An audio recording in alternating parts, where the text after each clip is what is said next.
welcome back. Volatile market conditions are rocking the derivatives world. Buy now, pay later lender Affirm delayed an asset-backed security deal that would have offloaded some of its consumer loans. That's after a major investor reportedly pulled out of the deal due to market volatility on Friday. Stock has been under pressure recently, down 82% from its November peak, but only this morning the company raised its full year and third quarter financial outlook. And joining us now is Affirm CFO Michael Linford. So Michael, thank you for joining us here today. I know that you believe there might have been some confusion by market participants reacting to this news on Friday and today. Just kind of break it down for us. What's going on? Yeah, thanks for having me. Look, we're seeing very strong momentum in our business, and we raised our outlook this morning to reflect that progress that we're delivering for shareholders. We believe that our stock price does not reflect the company's performance, which remains strong by virtually every measure. You're seeing us really step up the rate at which we're scaling the network for users, which grew 150% last quarter, and we believe will continue to grow strong this quarter. You're seeing GMV growth and revenue growth. And that's actually why we've been maintaining very strong unit economics. And one of the things we wanted to communicate to the shareholders today is that despite the volatility in the market, our outlook for our unit economics remains very robust. Michael, we've been talking to Affirm a good bit of late. Now, the stock was at $101 in November of last year. It's now at $30. When you talk to shareholders, what are some of the biggest concerns? When we talk to shareholders, we like to remind them that the thesis for Affirm, the reason that investors have and will continue to invest in us, has remained intact. And today, the management team has more conviction than even we did a month ago, and especially a year ago, as our business has scaled, we think, quite well. We're committed to executing on our strategy, and we're delivering great progress there. We continue to believe that we can generate massive scale, deliver leading unit economics, and in the long run, generate really strong cash flow with adjusted operating margins in the 20 to 30% range at scale. In the shorter term, we're going to keep investing, and in doing so responsibly and with discipline, as we retain conviction of the thing that generates the largest shareholder return in the long run is building a massive network. And I think the thing to know is that Affirm is built for times like this. Our solutions mean more to consumers and merchants in times like this. And our approach to capital, credit, and risk management has been thought through from day one. Our short-term asset and strong underwriting and deep merchant relationships give us the tools to navigate these turbulent markets. But just, Michael, when the stock loses that much value, and we have to stay on this because it's one of the most active stocks on the Yahoo Finance platform, clearly the market is concerned about that something fundamentally has changed. Do you think the market is concerned about, as you've opened up a wider credit net to get more customers, that delinquencies might continue to rise? Well, I think that we don't measure ourselves against the stock price. That doesn't mean we don't care, because we do, but it does mean that we're trying to focus on the things that we can control, which is scaling our business.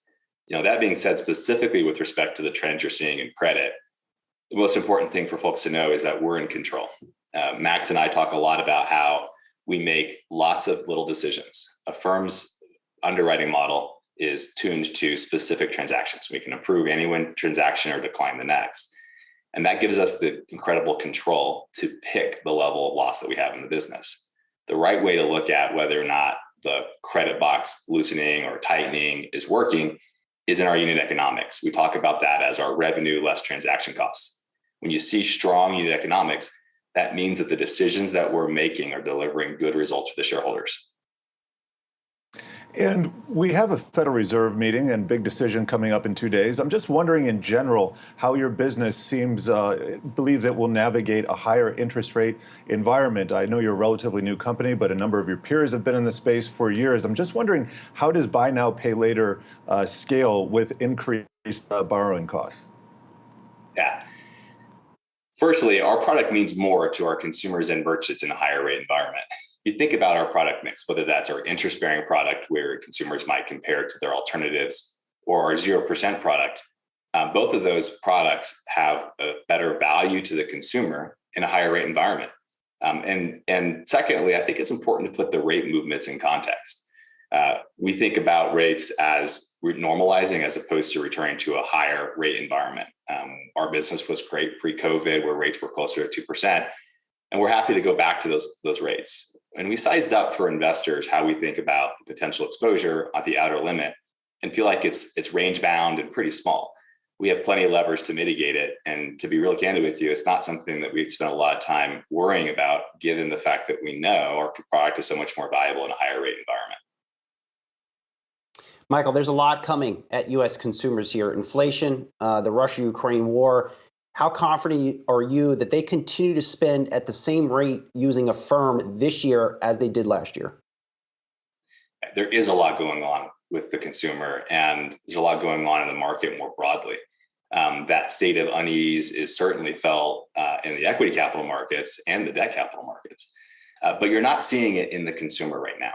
And so when we look at the key indicators for performance, including the labor market or looking at the actual credit performance inside of Affirm, we see expectations largely, performance largely in line with expectations.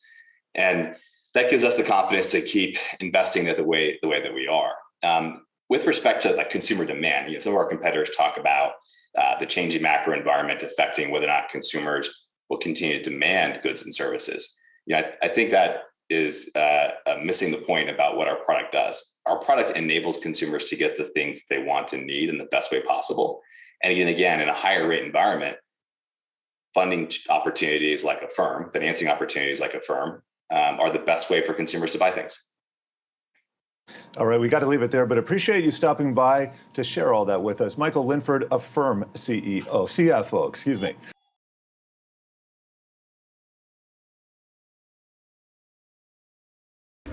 Well, Pfizer has shuttled 3.1 billion vaccine doses around the globe, and as soon as May this year, may be offering a fourth COVID shot for kids. Yahoo Finance's Julie Hyman is standing by at the South by Southwest conference with Pfizer CEO Bourla. Julie.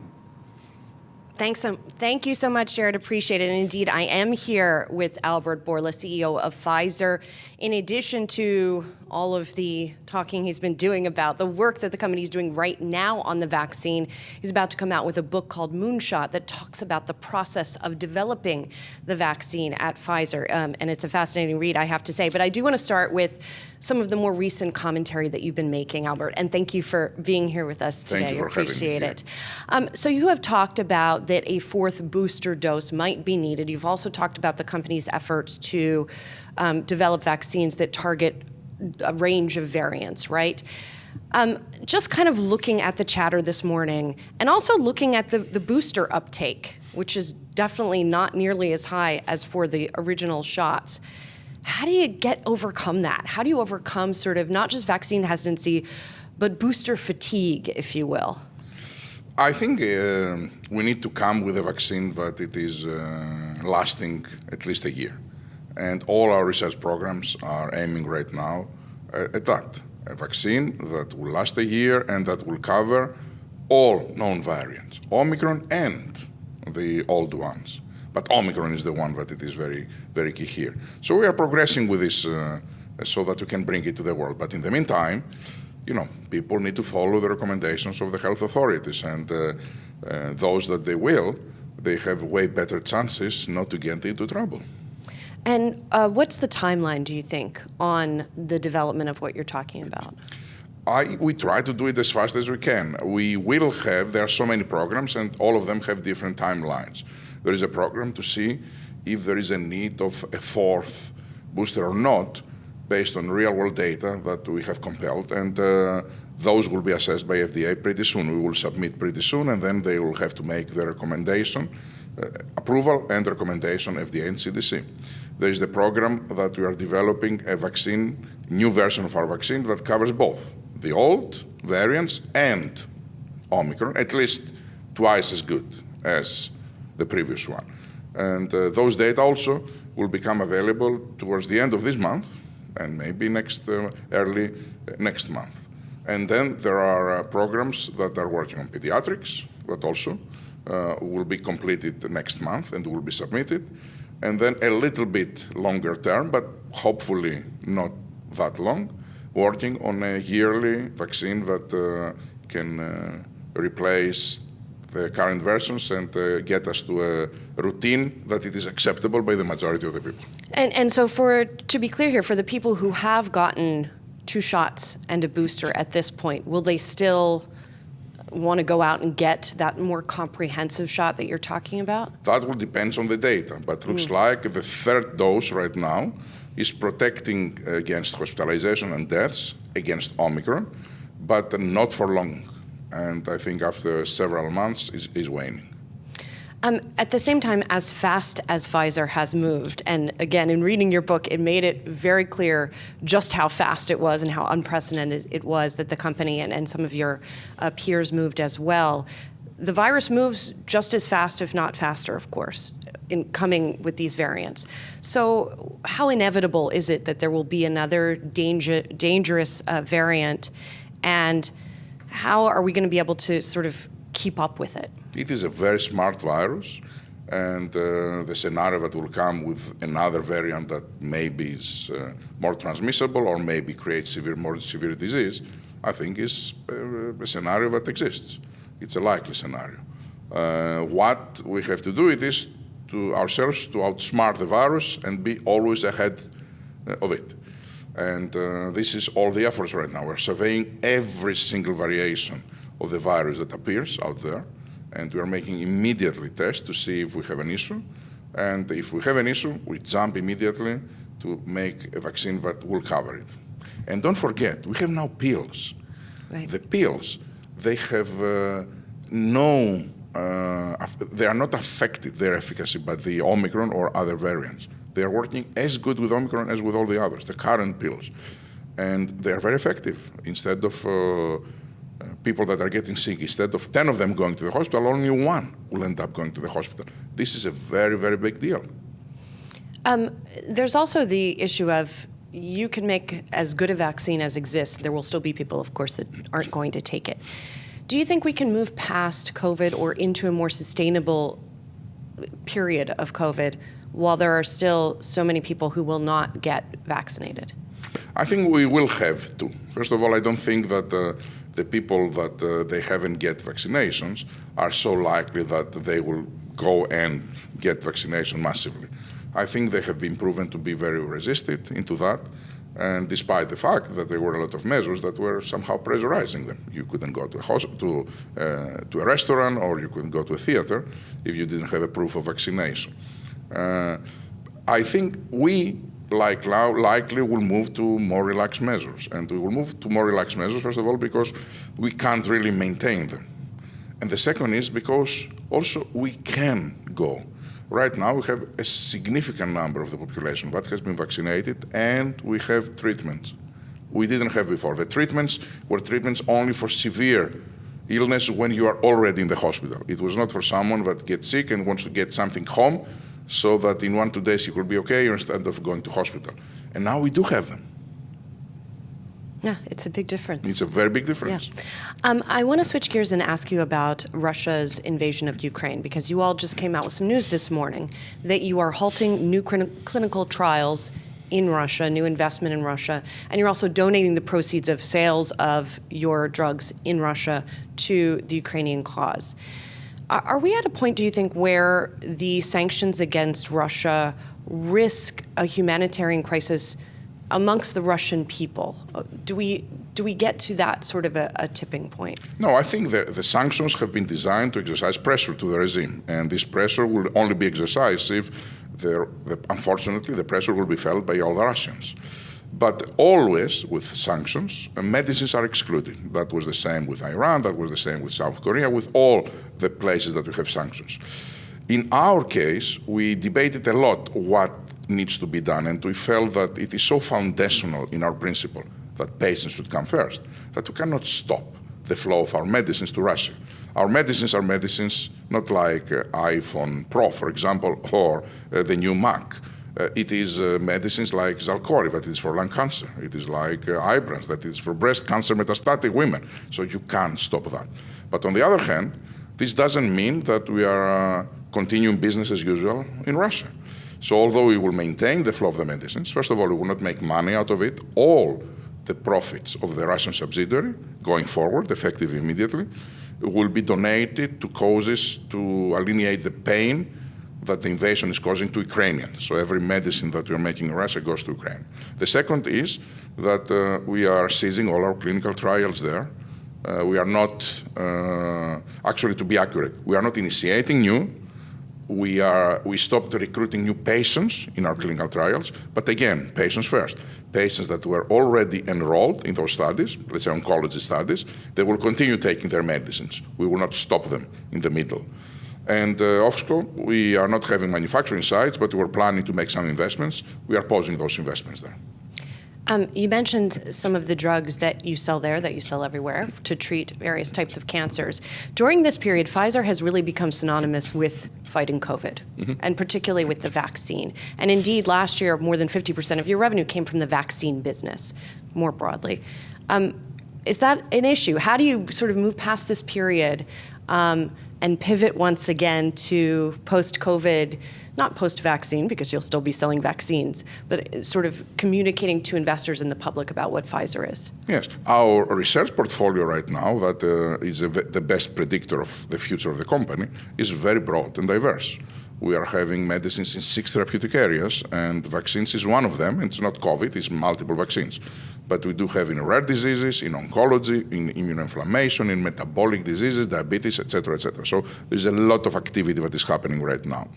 And the second is that we are not only investing in internal science, we are investing also in external science. We are right now screening the markets and try to find biotechs that partnering with us will create value for the patients and as a result for both of us. Partnerships like the ones that we did with BioNTech in the vaccine. And I think future is bright. And so I know that a number of your existing pharmaceuticals are coming up to lose patent protection as of around 2025 or in the period between 2025 and 2030.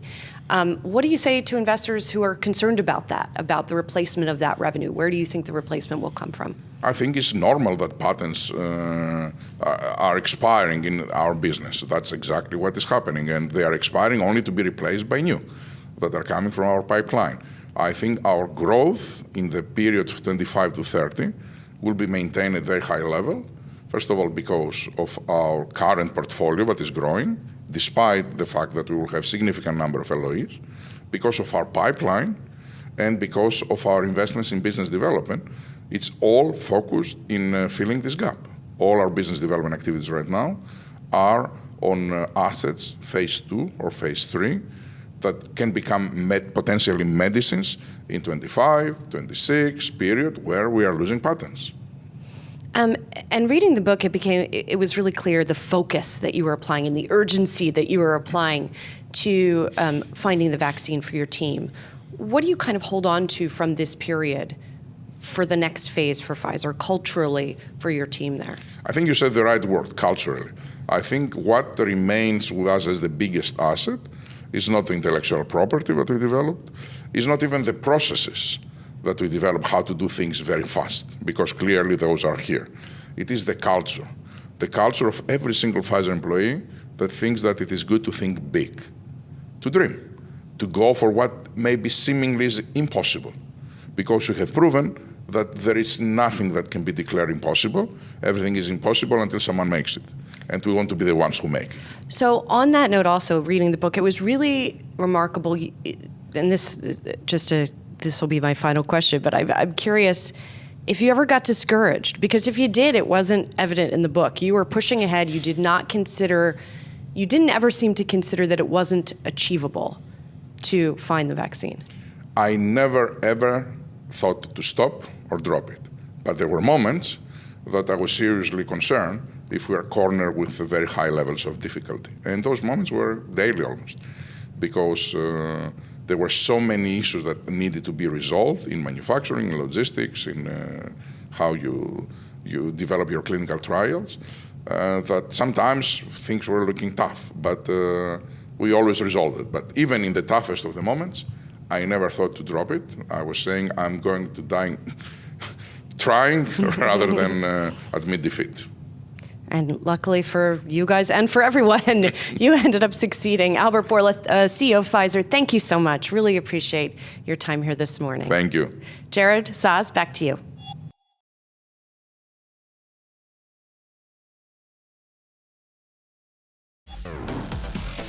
NFTs, or non-fungible tokens, still all the rage right now, but like everything in crypto, there's a big race not just among those that are minting NFTs, but the marketplaces where those NFTs can trade as well. And one of those exchanges is Magic Eden. Co-founder and CEO Jack Liu of Magic Eden joins us now alongside our crypto reporter, Yahoo Finance's David Hollerith. Jack, your platform is built on a Solana, not Ether, and you're growing so much so that you've actually, I believe today, just announced a Series A round of funding to the tune of about $27 million. So congratulations on that. Tell us a little bit more about the scale of your business, how significant you see the space growing in the future. Yeah, thanks so much, and thank you so much for having me. So Magic Eden, we launched on the Solana blockchain about 6 months ago, and we feel really privileged and fortunate to say that we just crossed $1 billion in NFT trading volume on our marketplace. Today, we support 5,000 content creators on our marketplace with around over 5 million NFTs being traded. So that's something that we're really proud to have achieved in the space of 6 months. And today we're known as the leading marketplace on the Solana blockchain. Hey, Jack, David Hollerith here. I just want to say congratulations on the raise. And I wanted to take a step back real quick and just sort of talk about cryptocurrency prices and how they affect NFT sales. So spot cryptocurrency volume has sort of fallen in recent months, and NFT trading heated up a lot in January, and it has also fallen. I was just curious, could you sort of explain what drives NFT trading on your platform? Yeah, I think there's a couple of key drivers there. I think number one, we think this volatility in the price action of cryptocurrencies just comes with the territory, and that's part and parcel of the industry that we live in. But nevertheless, we think that there is a secular trend in the growing popularity of cryptocurrencies. So there is more and more users finding this industry and this new asset class very interesting and something that they want to have more participation and exposure into. And as folks become more exposed to the cryptocurrency space, NFTs become one subcategory of that.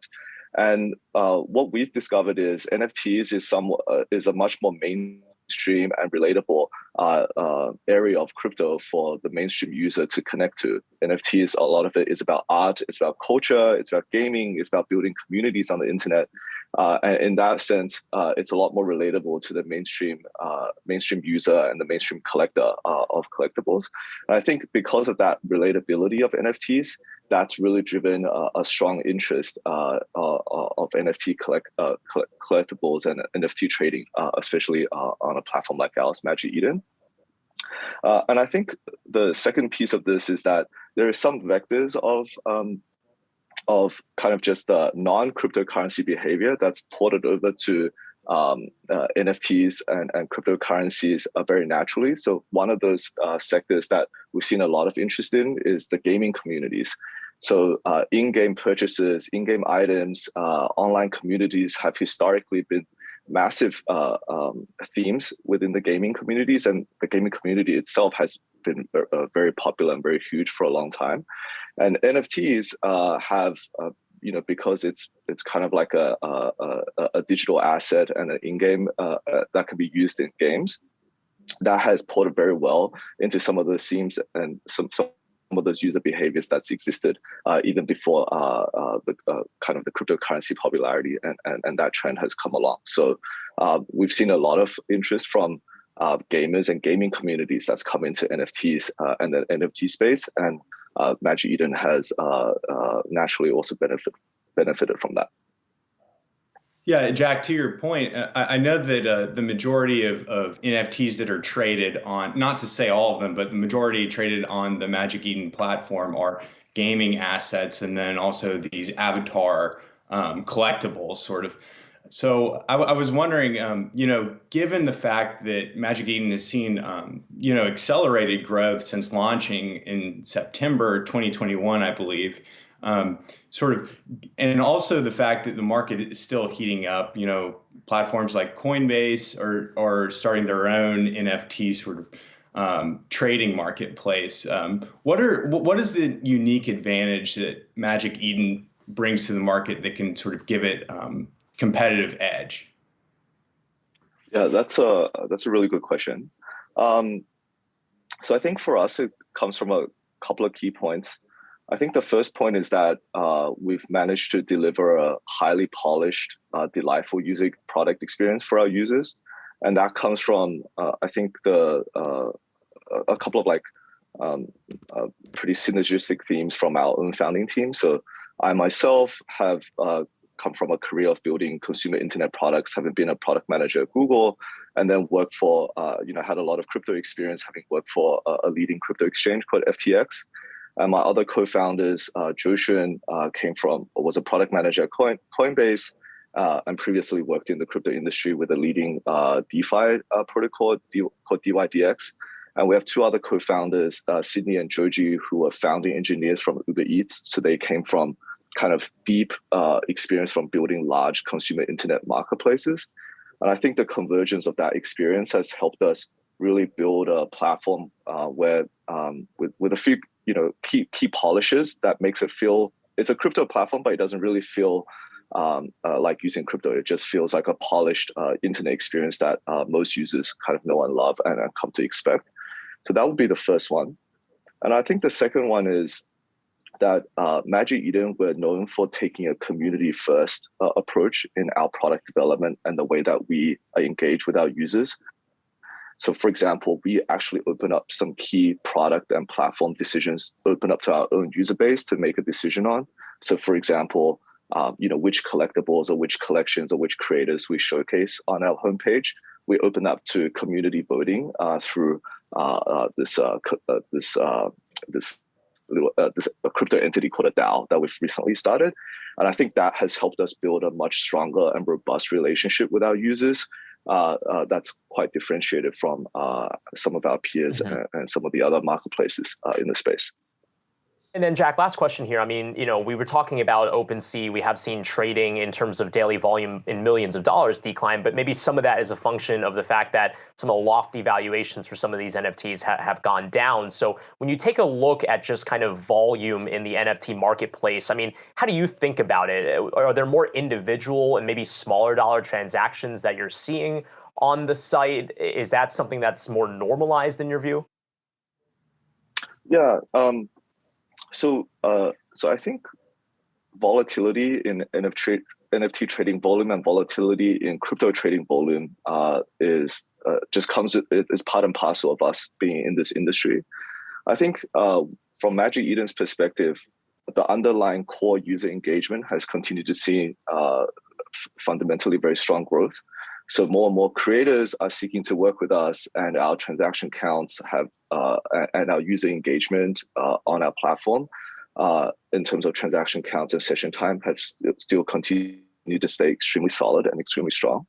From a Magic Eden perspective, what we're really focused on is building fundamental utility and serving the fundamental needs of our users. We think there is definitely a class of users with deep needs for community building and monetization who don't feel well served in the current non-NFT space and then using non-NFT technologies. So we're super focused on serving those users, and we believe that as long as we focus on that in the long term, we'll be fine despite any of the volatility. All right. Well, Magic Eden and co-founder and CEO Jack Liu, again, congratulations on the Series A funding alongside Yahoo Finance's David Hollerith. Thanks so much.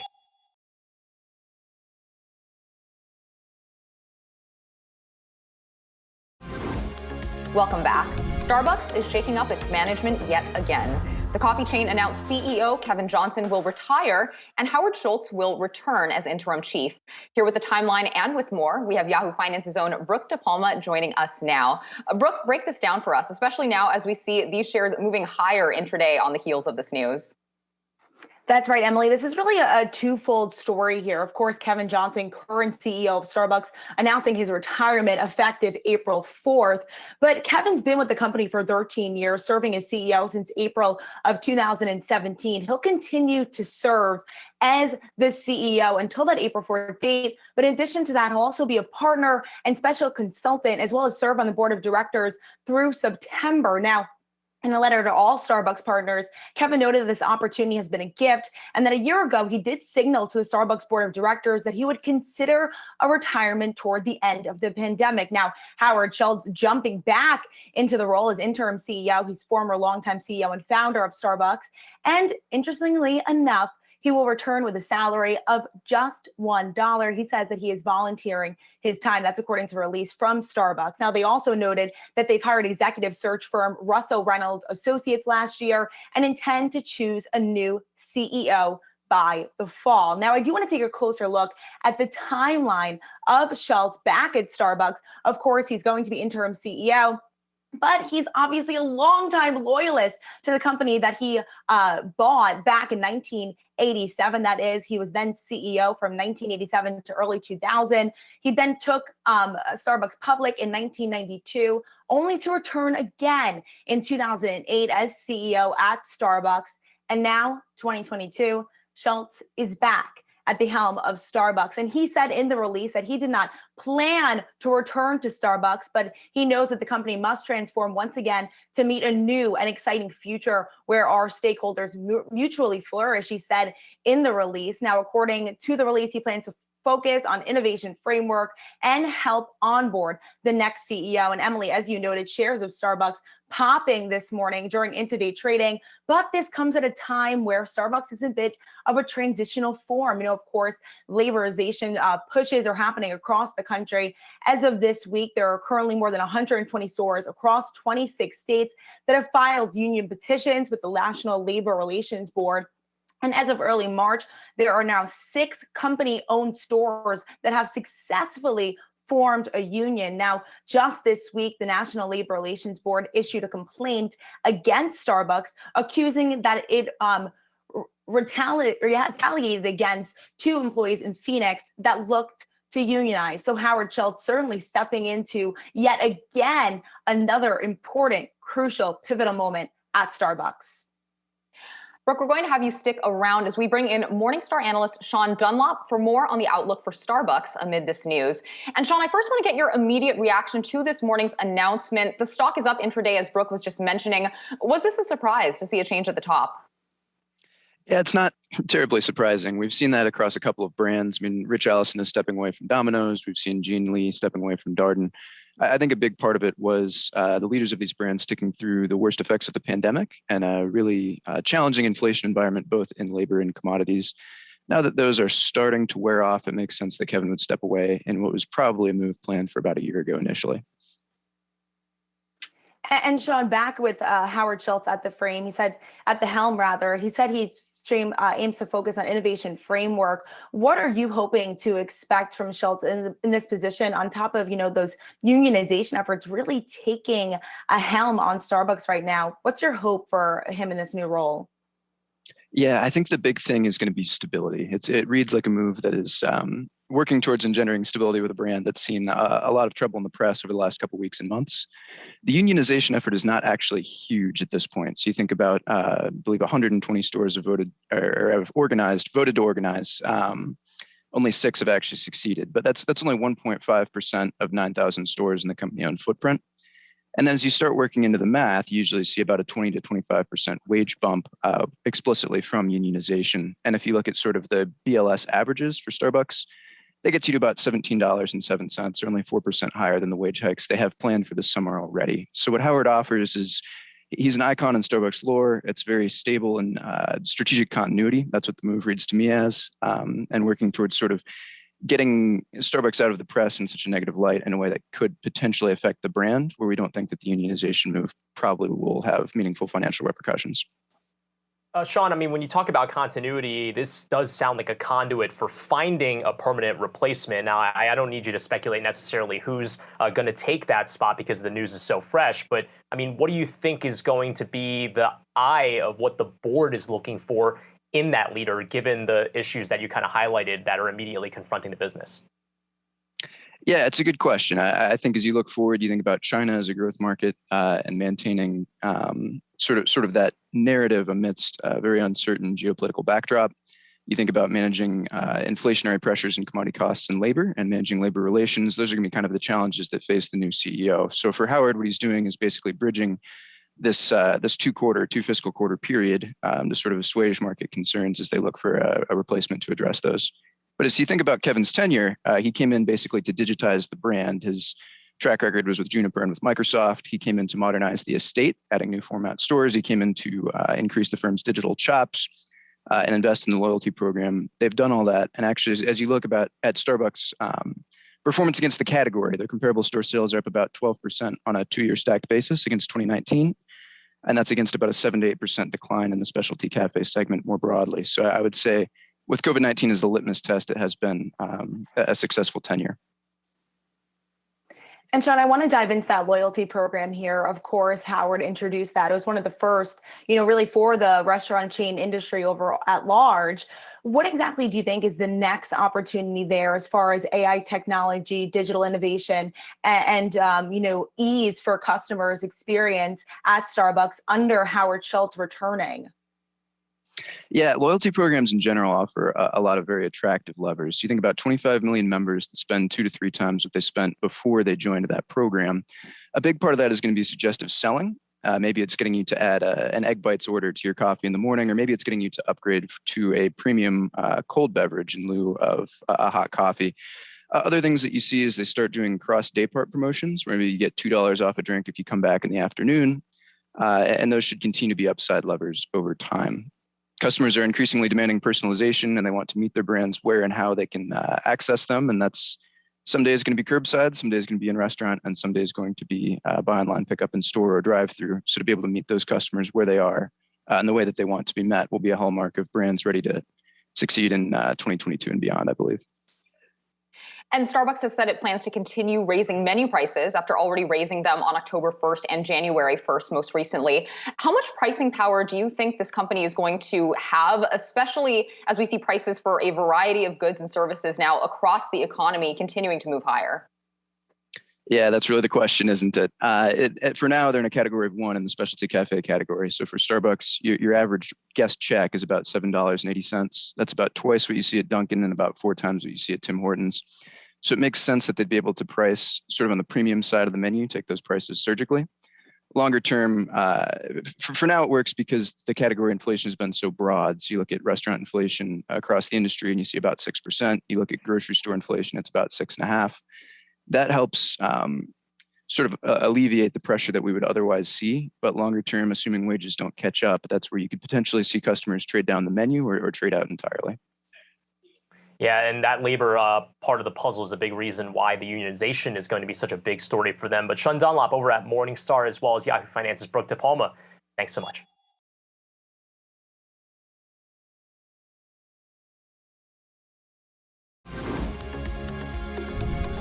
We learned yesterday that Starbucks is getting a new boss, same as the old boss. That is, Howard Schultz is returning, at least temporarily, to his post at the top of the company that he really drove to huge success, as Kevin Johnson would be stepping down.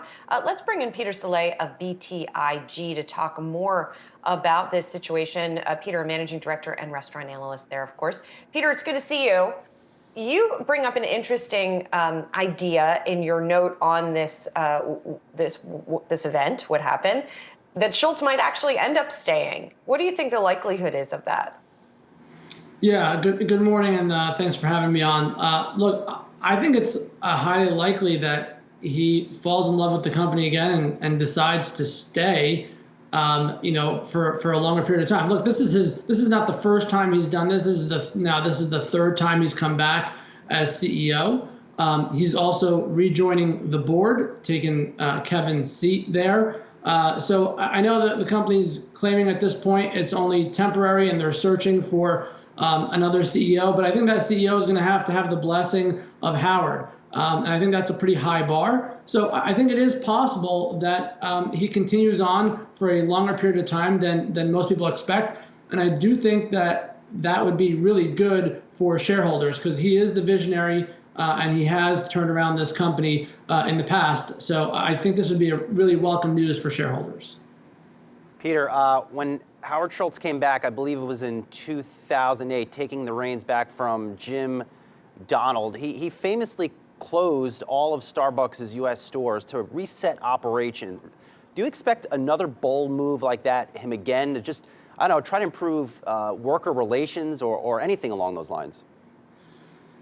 Yeah, look, I don't expect, I think back then it was far different. They had a lot more issues back in 2008. We were in the middle of a recession.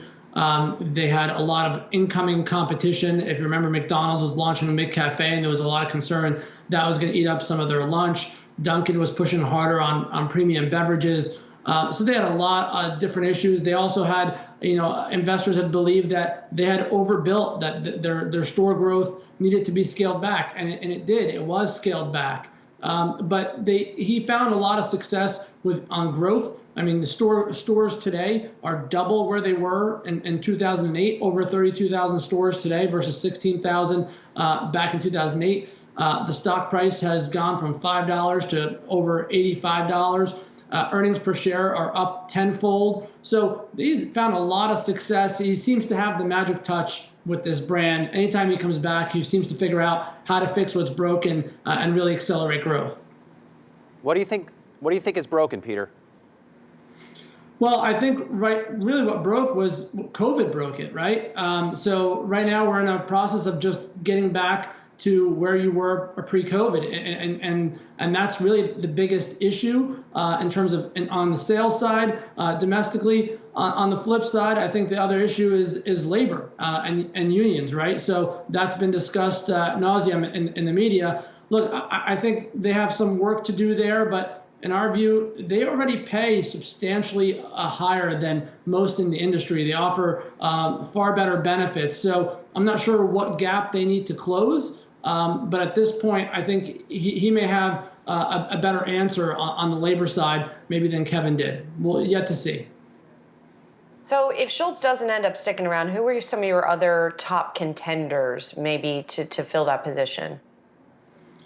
So look, I think they have a history of promoting from within. So I think if Schultz is not sticking around, you could probably look to some of their other senior leaders within management or maybe even within their board is a possibility. Aside from that, I think they're also interviewing external candidates. So that is a possibility. Don't have, I think at this point, I think the highest probability is that Schultz sticks around. You're going to have to find somebody that Schultz really agrees with and shares the same vision with to take over this company. So not saying it can't happen, but I think at this point, my bet would be on Schultz sticking around longer than 6 or 7 months. Really, Peter, we're starting to see a changing of the guard in the restaurant industry. We have Kevin Johnson retiring. We had Wingstop CEO Charlie Morrison retire or move to another company, I should say, after building that brand for many years. Why is this happening? It is a strange time. We've had, Rich Allison also leaving Domino's, and this is all happening within the past, several weeks. So, look, I think a lot of this sounds like lifestyle change, likely brought on by COVID and folks just realizing they want to do something different. So, it's somewhat surprising to us. A lot of these announcements have come out surprising, but I think some of these companies do have deep benches that they can fill the roles, as you saw with Wingstop, as you're seeing at Domino's, and clearly at Starbucks with Howard stepping up. So not a lot of concern on that front, but I do think it's a lot of lifestyle change that's going on at this point. I find that so fascinating, Peter. We've talked a lot about that, about regular workers who have been switching jobs, switching locations, switching lifestyle because of the pandemic, sort of prompted to rethink things. It's interesting that it happens at the top of the heap, too. Peter, thanks for being here. Peter Saleh, BTIG Managing Director and Restaurant Analyst.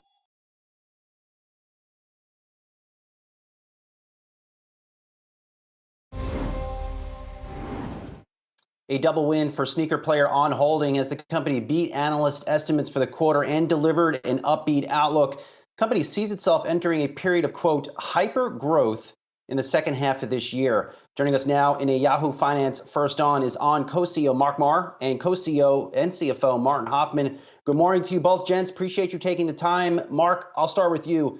We talked to you on IPO day. We talked to you at the end of last year, and we're talking to you now. And there seems to be a real acceleration in the business where your offerings are now starting to appear really everywhere. How do you explain what's happening? Why is this light switch just suddenly turned on? Yeah, thank you for the question, Brian. Really happy to be here. I think we spoke about it. I mean, on IPO day, actually, we said, hey, we're at the point where we feel we've laid the foundation for kind of the next level. And so I think this is what we're seeing happening right now. We saw very strong growth across all the markets. We saw very strong growth across all the product groups. The US obviously contributing the most to it. So this is really what you continue to see. And I think we support that with lots of product innovation. So we just launched the Cloud 5. We're going to launch the Cloud Monster on 31st of March, which is our max cushioning running model. And we expect that trend to continue.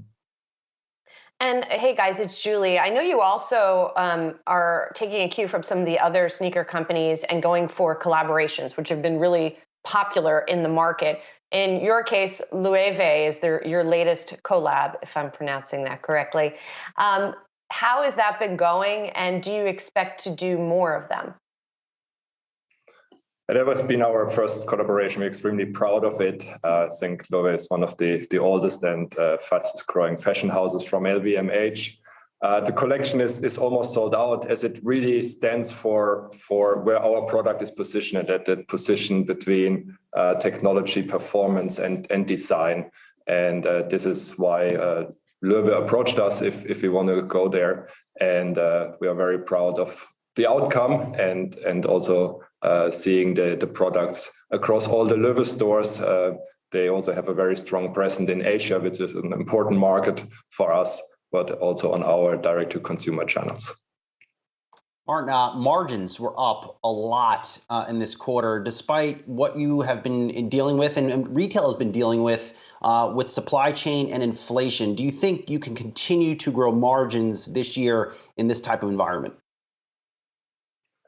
The margin reflects our premium positioning, and we are achieving premium gross profit margins. We had a bit of headwind from additional air freights that we were using this year, and we will also be using that more in the first half of next year. We see our long-term outlook towards 60% gross profit margin, and we are very positive that we can go there. We just increased our prices on certain items in the US to offset some of the additional costs that we are seeing, especially across the supply chain, to be able to maintain a very strong gross profit margin. And also, when we're talking about gross profit margin as well, I think about manufacturing, right? And you guys make a lot of your shoes in Vietnam. The factory, to my understanding, had been up and running again. Have you seen any further shutdowns with this latest wave of COVID that's been making its way through Asia? No, we're not seeing shutdowns in Vietnam, so we're producing at plant capacity. What we're seeing is that we have a surge of COVID cases, so it's very important to us to put the health of our team and all the workers first. So we see partial line shutdowns, as some factories have outages, but it's not government mandated shutdowns. Nevertheless, we're able to keep production up. What we're also seeing is in southern China that we have some government mandated lockdowns, but that's not really impacting our supply chain at this point, as we're having very minimal exposure to southern China. Mark, the footwear market is extremely competitive. When I walk into a Nordstrom store, I now see your offerings, and then right next to it is some fancy looking things from Nike. When you study the data, who are you taking market share from? I think we're since the beginning we've been able to offer something that is very unique. So it gives a unique feeling. Our Cloud Tech, it offers a very unique design that is very transversal, kind of from performance to a more fashion related appeal. And so we're able to grow the market. I think this is very important. It's not necessarily stealing from someone. It's being able to grow the market, and then it really depends on which channel you're looking at. When you're looking at our specialty, we're obviously competing with players like like Brooks or Hoka. When you're looking at Nordstrom, it's probably a bit more Nike. And so we definitely see, depending on the channel, us gaining share. Well, it's been a fascinating story to track from day one. Looking forward to staying in touch with you guys. On co-CEO Mark Marr and co-CEO and CFO Martin Hoffman. Have a great weekend.